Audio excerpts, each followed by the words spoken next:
हम सबसे पहले साइज के बारे में बात करते हैं। देखिए, किसी भी एटम की अगर हम बात करें तो एटम को स्फेरिकल कंसीडर किया जाता है। अगर एटम स्फेरिकल हमारे पास है तो उसके लिए साइज हम रेडियस से मेजर कर सकते हैं। अब किसी एटम का जो रेडियस होता है उसे एटॉमिक रेडियस कहा जाता है।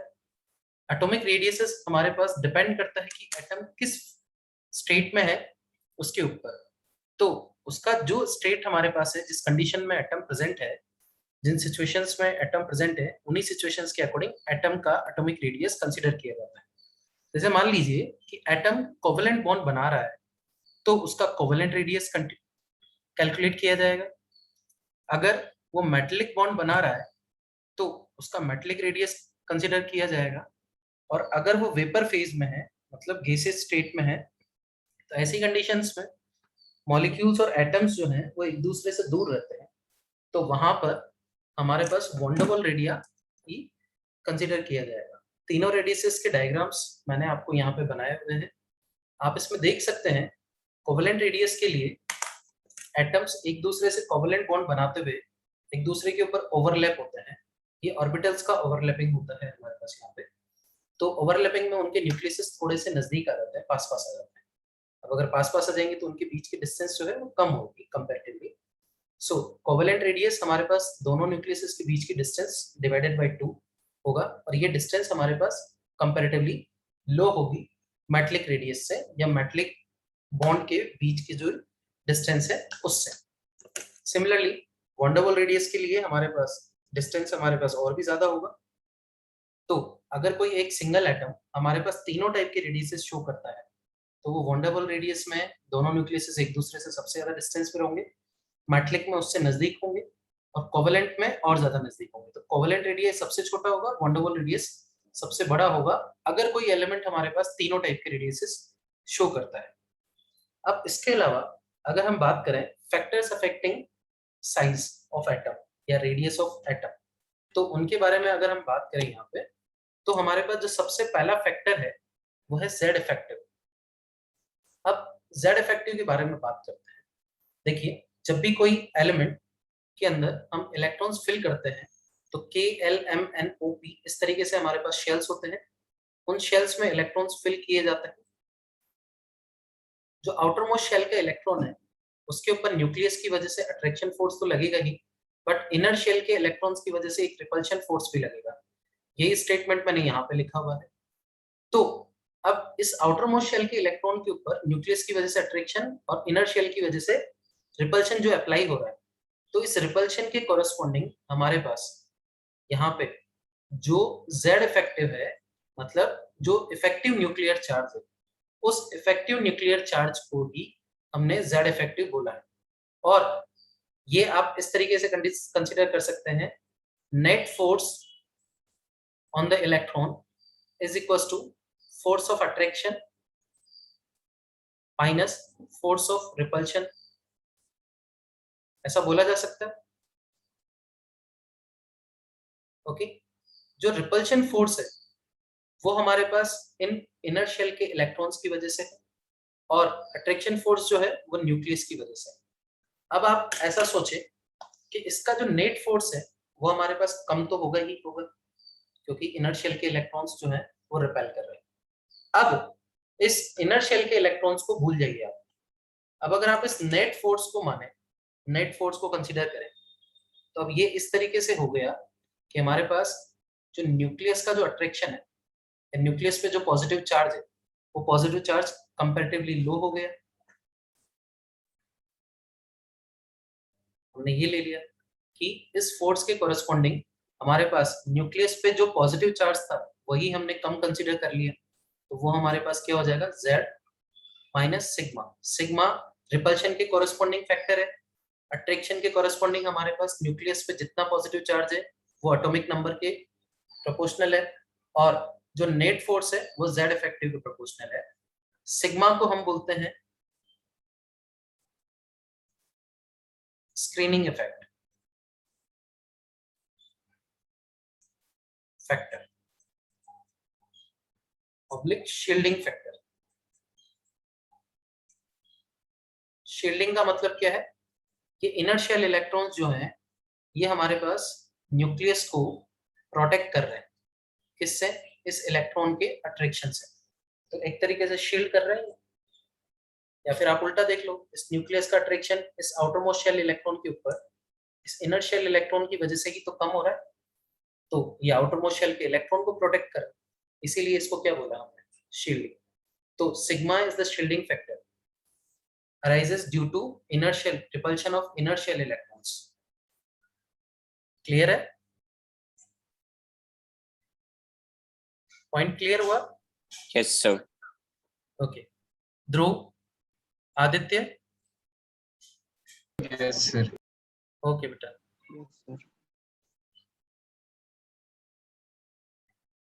ठीक है। सो आगे मूव करते हैं। जेड इफेक्टिव के बारे में मैंने आपको बता ही दिया है। जेड आपके पास एटॉमिक नंबर है, सिग्मा आपके पास स्क्रीनिंग फैक्टर या शील्डिंग फैक्टर है। Sigma arises due to repulsion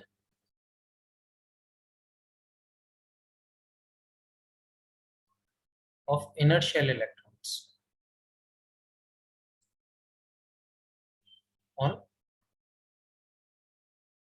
valence electrons. Okay. Next thing हम बात करते हैं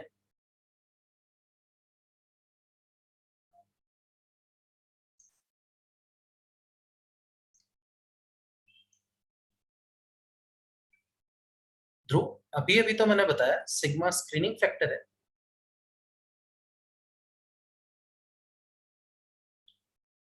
और कुछ पूछना है आपको इसमें? सिग्मा आप क्या है? ये लिखा हुआ है बेटा मैंने, मुझे पता था ये पूछे। जब मैं कोई सिंबल यूज में ले रहा हूँ और मैं सिंबल का मतलब नहीं बताऊंगा तो ऑब्वियस सी बात है क्यूरियोसिटी आई, पर मैंने सिंबल का मतलब पहले ही बता दिया है कि क्या है।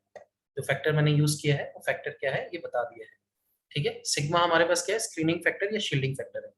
ये क्यों अराइज होता है? क्योंकि इनर शेल इलेक्ट्रॉन्स हमारे पास इलेक्ट्रॉन को रिपेल करते हैं आउटरमोस्ट शेल पे। अब यहाँ पर अगर बात किया जाए तो आप देखें जेड इफेक्टिव अगर आपके पास बढ़ेगा, इंक्रीज होगा, तो आउटरमोस्ट शेल इलेक्ट्रॉन्स के ऊपर अट्रैक्शन क्या होगा? इंक्रीज होगा। अट्रैक्शन इंक्रीज होगा तो एटम कैसा होगा? श्रिंक हो जाएगा। मतलब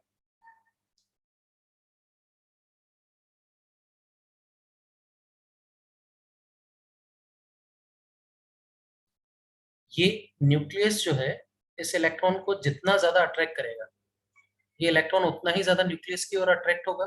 तो ये जो डिस्टेंस है आर, ये आर हमारे पास उतना ही कम होता जाएगा। तो जेड इफेक्टिव अगर बढ़ेगा तो अट्रैक्शन बढ़ेगा इलेक्ट्रॉन के ऊपर, सो साइज हमारे पास क्या होगा? डिक्रीज होगा। क्लियर? साइज क्यों डिक्रीज हुआ? जेड इफेक्टिव अगर इंक्रीज होगा तो इलेक्ट्रॉन को और न्यूक्लियस अपनी ओर अट्रैक्ट करेगा, तो साइज आपके पास क्या होगा? डिक्रीज होगा। Okay. Yes sir. Okay sir I have a doubt. Yes ask. So if Z effective increases, the attraction force on valence electron will also increase. Yes. So if the size decrease, then valence electron comes closer to the inner electrons. Yeah. So repulsion should also be increase. Actually Z जो है वो final दोनों का product है, केवल एक के ऊपर ही डिपेंड नहीं कर रहा। जो Z हमारे पास है उसमें ऑलरेडी सिग्मा का फैक्टर आ चुका है। अब आप अगर कहें कि ये श्रिंक हो जाएगा तो वो श्रिंक होने के बाद का इफेक्ट है, बाद वाला ही है, उससे पहले नहीं कंसीडर किया है इसको। ओके। जेड इफेक्टिव में ऑलरेडी वो फैक्टर कंसीडर किया जा चुका है जो आप बोल रहे हैं। पॉइंट क्लियर हुआ? Yes sir. Okay. So first factor हमारे पास हो गया जेड इफेक्टिव। सेकंड फैक्टर, अब अगर आप बोलते हो कि जेड इफेक्टिव तो हमने बोल दिया, और जैसा कि मैंने आपको बोला है कि यहाँ पे जेड इफेक्टिव में हमारे पास सिग्मा कंसीडर किया जा चुका है।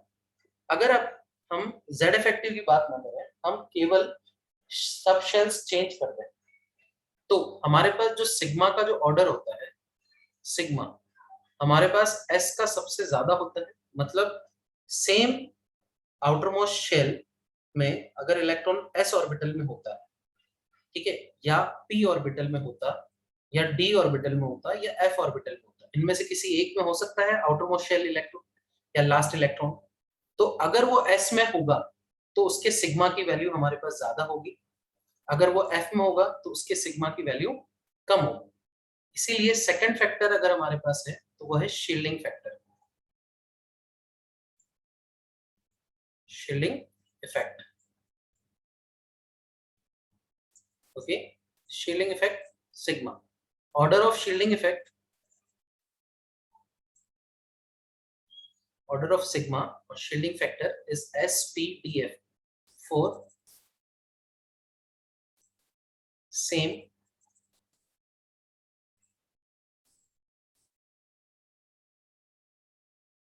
principal quantum number। मतलब अगर आपके पास n सेम है तो आपके पास सिग्मा का ऑर्डर ये होगा। एग्जांपल आप ले लें, जैसे सोडियम है, सोडियम, मैग्नीशियम, एल्यूमिनियम है आपके पास। ओके, इसमें अगर इलेक्ट्रॉनिक कॉन्फ़िगरेशन देखा जाए तो 3s1 है, इसमें 3s2 है, इसमें 3s2 3p1 है। इलेक्ट्रॉनिक कॉन्फ़िगरेशन 11, 12 और 13 इनके लिए।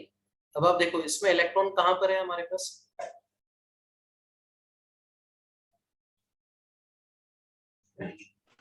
S shell, S S shell sir. इसमें है ना, राइट? Yes sir. ठीक है, और यहाँ किस में है, एस में, और यहाँ किस में है, P. पी के अंदर। मतलब एन का वैल्यू सेम है, बट हमारा एन का वैल्यू सेम है, आप यहाँ देखो 3, बट हमारे पास लास्ट इलेक्ट्रॉन एस और पी में आ सकता है, तो दैट मीन्स इनके लिए भी तो सिग्मा वेरी करेगा, इनमें भी तो सिग्मा वेरी करेगा। Okay, Yes sir. सो इसलिए सिग्मा हमारे पास एक रिजल्टिंग फैक्टर है। अब आप बोल सकते हो यहाँ से, अब आप वाला स्टेटमेंट यूज करना है, सिग्मा अगर इंक्रीज होगा, ठीक है, तो जेड इफेक्टिव पे क्या इफेक्ट होगा बताएं।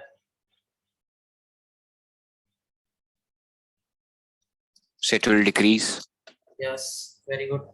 सो अगर जेड इफेक्टिव डिक्रीज होगा, ठीक है, तो साइज इंक्रीजेस।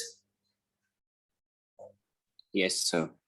तो अब आपके स्टेटमेंट को भी यहाँ पर आप यूज कर सकते हो कि अगर हमारे पास सिग्मा का वैल्यू अलग अलग के लिए अलग अलग होता है तब क्या होगा। ठीक है, तो सिग्मा अगर इंक्रीज होगा तो जेड इफेक्टिव डिक्रीज हुआ है, और जेड इफेक्टिव डिक्रीज होगा तो साइज आपके पास क्या होगा, इंक्रीज होगा। तो ये इस तरीके से भी आप देख सकते हो। थर्ड जो फैक्टर है वो आप यूज में ले लें, extra nuclear shell. Extra nuclear shell मतलब प्रिंसिपल क्वांटम नंबर। ओके, अब आप मुझे बताइए, कोई न्यूक्लियस है, ये पॉजिटिवली चार्ज, इसके पास केवल एक ही शेल है, तो इसका साइज बड़ा होगा, या जिसके पास दो शेल्स उसका साइज बड़ा होगा।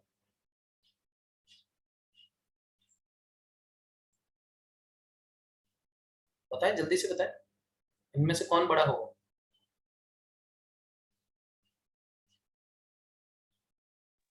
ऑब्वियस सी बात है, ये के शेल है, ये एल शेल है, ये एम शेल है, तो अगर हमारे पास शेल्स ही बढ़ते जाएंगे तो साइज भी तो बढ़ेगा, न्यूक्लियस से डिस्टेंस भी तो बढ़ेगा। Yes sir.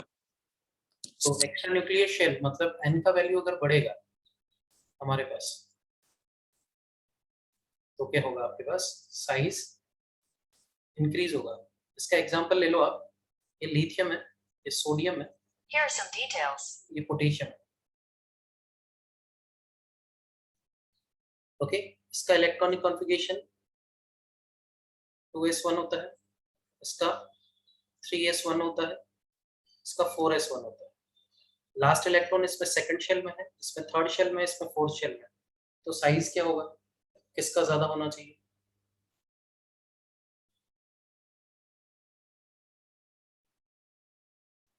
जिसके पास शेल सबसे ज्यादा है, पोटेशियम Okay. के पास 4 शेल, पोटेशियम। पोटेशियम सबसे ज्यादा होना चाहिए और लिथियम सबसे छोटा होना चाहिए, क्योंकि लिथियम के पास हमारे पास केवल एक ही शेल है, मतलब 2 शेल है, एक फर्स्ट वाला और एक सेकंड वाला। सेकंड में उसका लास्ट इलेक्ट्रॉन आ गया, जबकि सोडियम के लिए थर्ड शेल में आया और पोटेशियम के लिए फोर्थ शेल में इलेक्ट्रॉन आया है, इसीलिए हमारे पास ये भी एक फैक्टर है। ओके, अब poor shielding of f orbitals is called lanthanoid contraction. Okay, तो ये भी हमारे पास एक फैक्टर है, तो वो शील्डिंग के अंदर ही आ जाता है वैसे तो, जो हमने अभी यहाँ पे देखा है। यहाँ पे मैं एक नोट लिख देता हूँ, poor shielding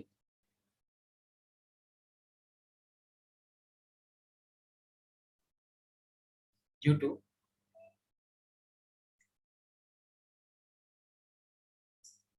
four f orbital electrons is responsible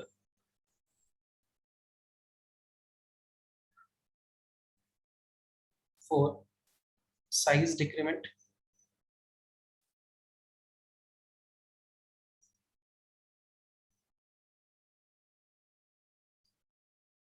of elements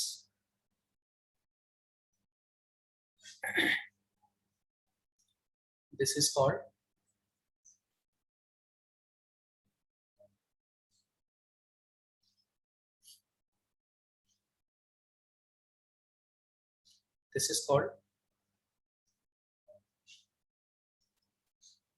lengthenoid contraction. Okay, poor shielding 4f orbitals, अगर 4f ऑर्बिटल का पुअर शील्डिंग है तो पुअर शील्डिंग इसका मतलब उसका सिग्मा क्या होगा, लो होगा। सिग्मा अगर लो हुआ तो z इफेक्टिव क्या हो गया, बढ़ गया, तो साइज कैसा हो जाएगा, डिक्रीज हो जाएगा।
So you're not audible.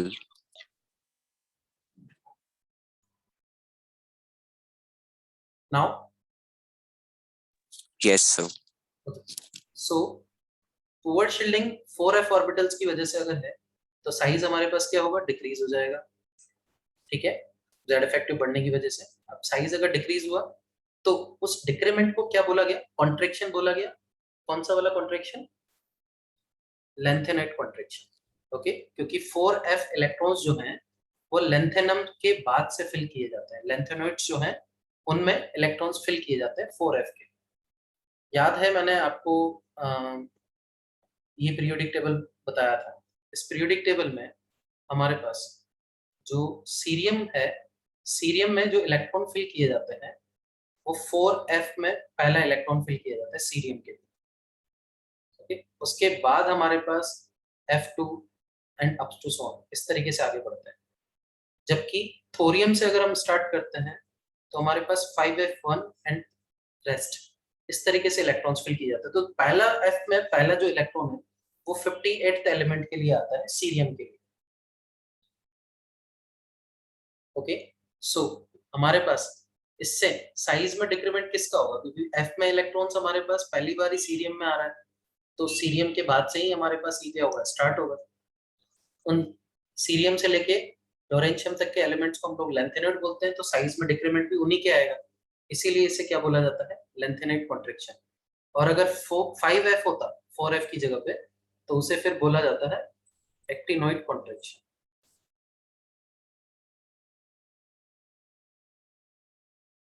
Okay,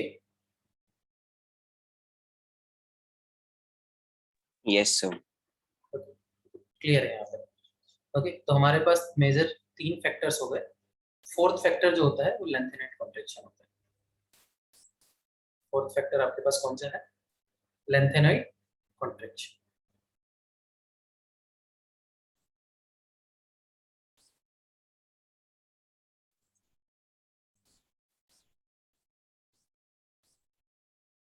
fifth factor आप इसी में चाहें तो एक्टिनॉइड कॉन्ट्रैक्शन।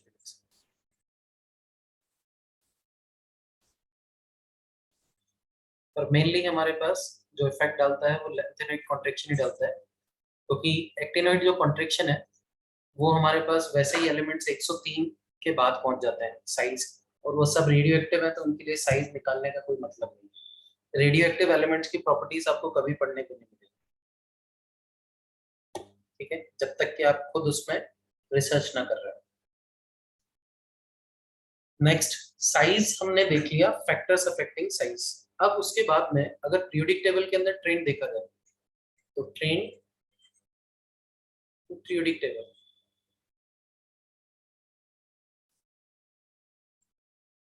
सो पीरियोडिक टेबल में हम लेफ्ट टू राइट किस में चलते हैं, एक पीरियड के अंदर, और ग्रुप में टॉप टू बॉटम।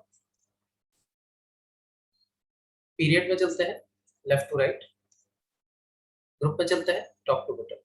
तो जब पीरियड में लेफ्ट टू राइट चला जाता है, तो लेफ्ट टू राइट चलने पर आपको ये ध्यान रखना है, ये तो बहुत सारे फैक्टर्स हैं, अब हर फैक्टर को तो आप इंडिविजुअली कैलकुलेट कर नहीं सकते, तो इसलिए आपको वो टर्म्स ध्यान रखनी होती हैं जो एक्सपेरिमेंटली हमें बुक्स में लिखी हुई मिलती हैं, बताई हुई होती है, टीचर्स आपको इन्फॉर्म करें उसके बारे में। तो पीरियड में लेफ्ट टू राइट जाने पर सारे फैक्टर्स अवेलेबल हैं हमारे पास, उनमें से डोमिनेटिंग फैक्टर होता है जेड इफेक्टिव। तो पीरियड में लेफ्ट टू राइट जाने पर जेड इफेक्टिव इंक्रीज होता है, बढ़ता है। बाकी सबका भी फैक्टर होता है, इफेक्ट पड़ता है, पर सबसे ज्यादा इफेक्ट किसका होता है, जेड Z इफेक्ट। effective. तो डोमिनेट ये करता है, तो इसकी वजह से साइज पे ज्यादा इफेक्ट होता है। ओके, तो जेड इफेक्टिव इंक्रीज होगा तो साइज कैसा होगा, डिक्रीज होता है। ओके, तो जेड इफेक्टिव इंक्रीज होता है और साइज डिक्रीज होता है एक पीरियड में लेफ्ट टू राइट जाने पर। ग्रुप में जब टॉप टू बॉटम जाया जाता है, तो हमारे पास जेड इफेक्टिव भी है, सिग्मा भी है, शील्डिंग इफेक्ट भी है, एक्स्ट्रा न्यूक्लियर चार्ज भी है, लेंथेनॉइड और एक्टिनॉइड कॉन्ट्रैक्शंस भी है। इन सब में सबसे डोमिनेटिंग फैक्टर होता है हमारे पास एन, एक्स्ट्रा न्यूक्लियर चार्ज, क्योंकि टॉप टू बॉटम जाने पर एन इंक्रीज होता है, तो साइज कैसा होगा, इंक्रीज होगा। Extra nuclear charge, extra nuclear shell अगर हमारे पास बढ़ता है, एन अगर बढ़ता है, तो साइज हमारे पास क्या होगा, बढ़ेगा। तो जो डोमिनेटिंग फैक्टर है वो कौन है, एन हमारे पास है। नेक्स्ट, ये हमने बात कर लिया ग्रुप और पीरियड के अंदर हमारे पास जो ट्रेंड होगा वो क्या है। अब बात करते हैं हम examples and exceptions. Examples and exceptions, देखिए पूरे चैप्टर में हम जितनी प्रॉपर्टीज पढ़ेंगे हमारे पास सेम यही सीक्वेंस होगा। सबसे पहले हम उसका डेफिनेशन पढ़ेंगे, फिर डेफिनेशन के बाद में फैक्टर्स अफेक्टिंग दैट प्रॉपर्टी, उसके बाद पीरियोडिक टेबल में उसका ट्रेंड, और then examples and exceptions. So examples और एक्सेप्शंस की बात करें, सबसे पहले हम सेकंड पीरियड को ले लेते हैं। पहला एग्जांपल हमारे पास सेकंड पीरियड एलिमेंट्स ले लेते हैं।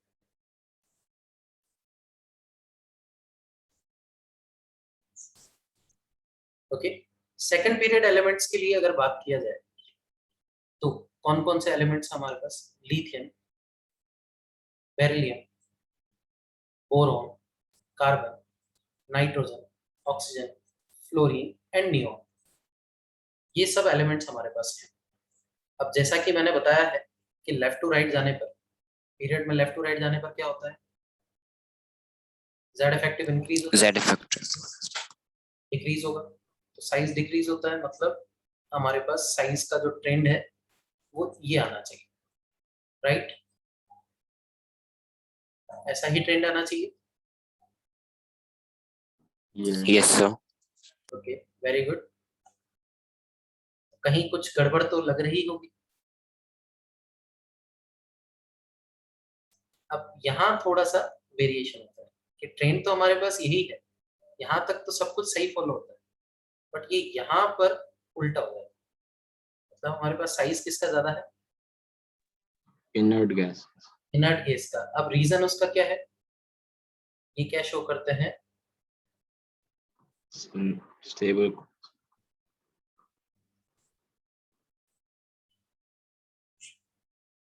नियॉन क्या शो करता है, वन डबल रेडियस, और बाकी सब जो एलिमेंट है वो कोवेलेंट रेडियस शो करते हैं। तो कोवेलेंट रेडियस हमारे पास स्मॉल है और neon one double radius show करता है, इस वजह से हमारे पास नियॉन का साइज ज्यादा है। अब आप ये कहें कि क्या नियॉन हमारे पास कोवेलेंट रेडियस शो नहीं कर सकता, नहीं, अगर नॉर्मल कंडीशंस में देखा जाए और आपके सिलेबस को कंसीडर किया जाए तो आपके सिलेबस के अकॉर्डिंग तो नियॉन के कंपाउंड्स नहीं होते हैं। अब नियॉन अगर कंपाउंड नहीं बनाता तो कोवेलेंट बॉन्ड नहीं बनाएगा, कोवेलेंट बॉन्ड नहीं बनाएगा तो कोवेलेंट रेडियस कंसीडर नहीं किया जा सकता उसके लिए। तो क्या बाकी element one double radius show कर सकते हैं, वन डबल रेडियस शो करने के लिए एलिमेंट को वेपर फेज में होना चाहिए, गैसेस स्टेट में होना चाहिए। तो इन सब एलिमेंट्स का वेपर्स बनाया जा सकता है, सबकी गैसेस बनाई जा सकती है। तो अगर आप कंपैरिजन करो वन डबल रेडियस का, मतलब हर एलिमेंट का वन डबल रेडियस कैलकुलेट किया जाए, तो वहां पर क्या ट्रेंड होगा, वहां पर आपके पास रेगुलर ट्रेंड होगा। रेगुलर मतलब वहां फिर एक्सेप्शन नहीं आपके पास, क्योंकि एक्सेप्शन का रीजन समझना जरूरी है। यहाँ पर एक्सेप्शन का रीजन क्या है कि हमारे पास neon one double radius show कर रहा है और बाकी सब क्या शो कर रहे हैं, Covalent radius. बट अगर कंपैरिजन हम कोवेलेंट रेडियस या वन डबल रेडियस का करें तो कोवेलेंट रेडियस का कंपैरिजन क्यों नहीं किया गया सभी के लिए, Because um, neon does not show covalent bond, that's why covalent radii cannot be calculated। Sir बाकी इनर्ट गैसेस शो करती हैं सर कोवेलेंट बॉन्ड? नहीं, आपके सिलेबस के अकॉर्डिंग तो आपको केवल जिनोन देखने को मिलेगा, केवल जिनोन शो करता है, ठीक है। सर उसके साथ भी एक्सेप्शन? हाँ, वहां पर साइज के लिए हम सबके साथ यही मानते हैं, ठीक है। Okay sir. फिर नेक्स्ट बात करते हैं, अब हमने कंपैरिजन किसका किया है, यहाँ कंपैरिजन किया है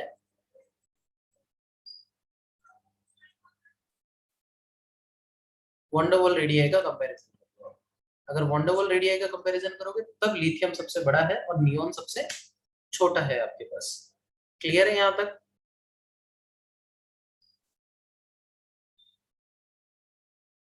ये एग्जांपल क्लियर है?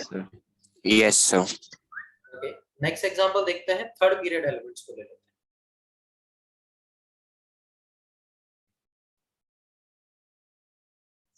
थर्ड पीरियड में कौन कौन से हैं, सोडियम, मैग्नीशियम, एल्यूमिनियम,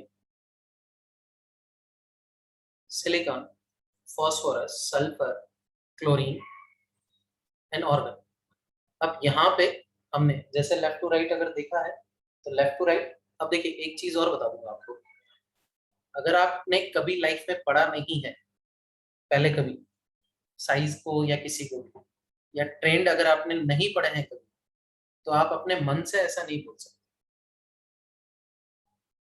मतलब कोई भी जिसने कभी लाइफ में ये ना पढ़ा हो वो कभी इसको कर नहीं सकता, ये बात आप याद रखिएगा, ठीक है। तो कम से कम आपको एक बार तो कहीं ना कहीं पढ़ना जरूरी है। तो जैसे आज मैंने आपको पढ़ा दिया तो इसका मतलब है कि हाँ आपने ये चीज पढ़ ली है, मतलब समझे मेरा? Yes sir. इनऑर्गेनिक में क्या होता है, थिंग्स जो है इंफॉर्मेटिव होती है। इंफॉर्मेटिव मतलब उन्हें किसी ने बताना जरूरी है, ठीक है, या आपको उनको कहीं से पढ़ना जरूरी है। अगर आपने उन्हें कहीं से पढ़ा नहीं है, ठीक है, कहीं से उन्हें किसी ने आपको बताया नहीं है कभी, तो फिर आप उसका आंसर नहीं कर सकते इनऑर्गेनिक के लिए, मतलब जो इन्फॉर्मेशन है उनकी बारे में बात करें। बट अगर आप फिजिकल की बात करें, न्यूमेरिकल्स की बात करें, तो ऐसा कई बार ऐसा हो सकता है और होता भी है कि आपको कंसेप्ट पता है, ठीक है, आपने क्वेश्चन कभी देखा नहीं है वो न्यूमेरिकल, फिर भी आप उसे कर सकते हो। पर यहाँ पर कंसेप्ट पता होने के बावजूद भी जब तक एग्जांपल्स आपने नहीं देखे हैं तब तक आपसे वो क्वेश्चन नहीं होगा। इसलिए आपको कंसेप्ट पे तो ध्यान देना ही देना है, कंसेप्ट के साथ साथ आपको एग्जांपल्स पे भी क्या करना है, एम्फेसाइज करना है, राइट? Yes sir. हाँ, दोनों चीजें जरूरी है, कंसेप्ट भी जरूरी है और एग्जांपल्स भी जरूरी है। और फिजिकल में अगर हम बात करें तो वहां कंसेप्ट प्लस प्रैक्टिस जरूरी है। वहां एग्जांपल्स याद रखो ना रखो कोई जरूरी नहीं है, पर वहां कंसेप्ट याद रखना और कंसेप्ट के बाद में उनकी प्रैक्टिस करना जरूरी है। यहाँ कंसेप्ट के बाद में एग्जांपल्स याद रखना, उन्हें देखना जरूरी है, राइट? Yes sir. हर सब्जेक्ट का पढ़ने का एक अलग तरीका होता है। अगर आप फिजिक्स वाला मेथड केमिस्ट्री में लगाओगे, केमिस्ट्री वाला मेथड बायो में लगाओगे, बायो वाला मेथड मैथ्स में लगाओगे, तो कभी कुछ नहीं हो सकता। हर सब्जेक्ट को पढ़ने का एक अपना तरीका होता है। सो सेम बायो का मेथड जो है, बॉटनी और जूलॉजी का मेथड बॉटनी और जूलॉजी में लगाया जाता है। केमिस्ट्री का जो मेथड है वो केमिस्ट्री में ही लगाया जाता है। फिजिक्स का जो मेथड है वो फिजिक्स में ही अप्लाई किया जाता है, और मैथ्स का तो अब कहने की जरूरत नहीं है ना? कौन सा कंसेप्ट कौन से सब्जेक्ट के लिए है, किस तरीके से उसको पढ़ना है, टीचर्स से आप रेगुलर बात करते रहे इस बारे में, ठीक है? हालांकि मैं अपनी क्लासेस में इंक्लूड करता रहता हूँ इन चीजों को, ठीक है, बट फिर भी आपको अगर कभी कोई कंफ्यूजन हो तो फील फ्री टू कॉल, ठीक है? नंबर आप सब लोगों के पास है ही, ठीक है? आप मैसेज कर दीजिए या जो आपको सही लगे आप वैसा यूज कर सकते हैं, ठीक है? अब थर्ड पीरियड एलिमेंट्स के लिए हम बात करते हैं। Sodium, magnesium, aluminium, silicon, phosphorus, sulphur, chlorine, organ. अब सबसे पहली बात तो मैं आपको बता देता हूँ कि इनके लिए साइज का ट्रेंड ये होता है, ये मैंने पढ़ा है इसलिए मेरे को पता है। केवल आप कंसेप्ट से आंसर नहीं कर सकते, जैसा कि मैंने आप लोगों को पहले भी बताया है, ठीक है? आपको एक्सेप्शंस और एग्जांपल्स आपको ध्यान रखने ही पड़ेंगे। कंसेप्ट आप उन एग्जांपल्स को समझाने के लिए यूज कर सकते हैं। तो रीजन वही हो गया, लेफ्ट टू राइट जाने पर जेड इफेक्टिव बढ़ रहा है तो साइज क्या हो जाएगा, डिक्रीज हो जाएगा। बट ऑर्गन का साइज ज्यादा होने का रीजन क्या बताया? वॉन डर वाल रेडियस। वॉन डर वाल रेडियस। अब रीजन समझ में आ गया हमें कि भाई ऑर्गन के लिए वॉन डर वाल रेडियस हमारे पास ज्यादा होता है, इसलिए उसका साइज क्या हुआ, बड़ा हुआ। तो अगर हम, अब ऐसे तो हमारे पास पूरा पीरियोडिक टेबल हो सकता है, आप जिसको चाहें उसको एग्जांपल्स ले लें, ठीक है? अब यहाँ मैं आपको एक स्टेटमेंट लिख देता हूँ। स्टेटमेंट क्या होगा आपके पास, ध्यान दीजिएगा। Largest element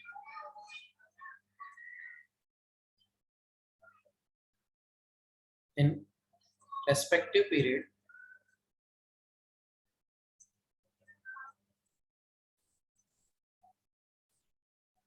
is inert gas are inert gases. After inert gases, gas elements.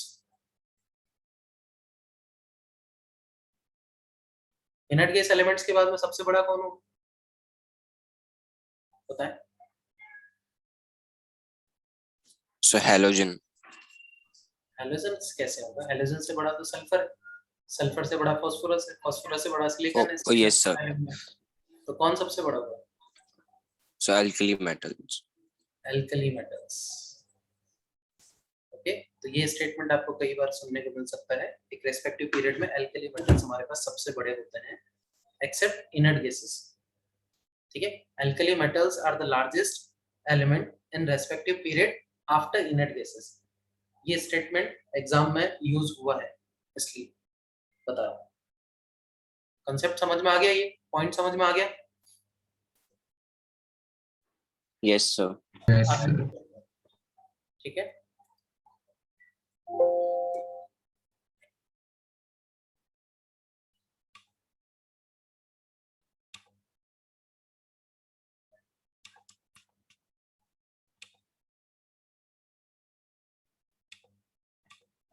Screen show हो रहा है बेटा?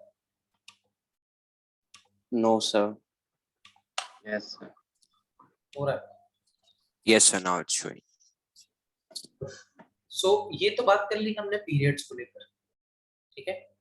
अब बात करते हैं ग्रुप्स के लिए। ग्रुप्स में सबसे पहले फर्स्ट ग्रुप ही ले लेते हैं। फर्स्ट ग्रुप में कौन कौन से एलिमेंट्स हैं? Lithium, sodium, potassium, rubidium, caesium हमारे पास है। तो टॉप टू बॉटम जाने पर साइज इंक्रीज होता है, ये इंक्रीज हो रहा है। Next beryllium, magnesium, calcium, strontium, barium, size top to bottom जाने पर इंक्रीज हो रहा है, ठीक है। ये सेकंड ग्रुप की भी बात है। फर्स्ट और सेकंड ग्रुप हमने देख लिए हैं, इसके आगे के एग्जांपल्स हम नेक्स्ट लेक्चर में देखेंगे बेटा, ठीक है। तो आज का लेक्चर तो हमारा यहीं कंप्लीट हो जाएगा, ठीक है। Okay, sir. Okay Yes, sir. Bye. अच्छा, अगर कल मॉर्निंग में मैं Okay. आप लोग को मैसेज करूं तो आप लोग प्रिपेयर रहिएगा डाउट सेशन के लिए, मतलब जो आप लोगों ने मॉल कंसेप्ट का कर लिया होगा क्वेश्चंस, तो उनके लिए मैं मॉर्निंग में मैसेज कर दूंगा कि क्लास कितने बजे होगा या होगा कि नहीं होगा, ओके। पर फिर भी प्रिपेयर रहिएगा उसके लिए, Okay, sir. Okay, sir. Okay. Thank you, sir. Thank you, sir. Thank you, sir. Welcome बेटा।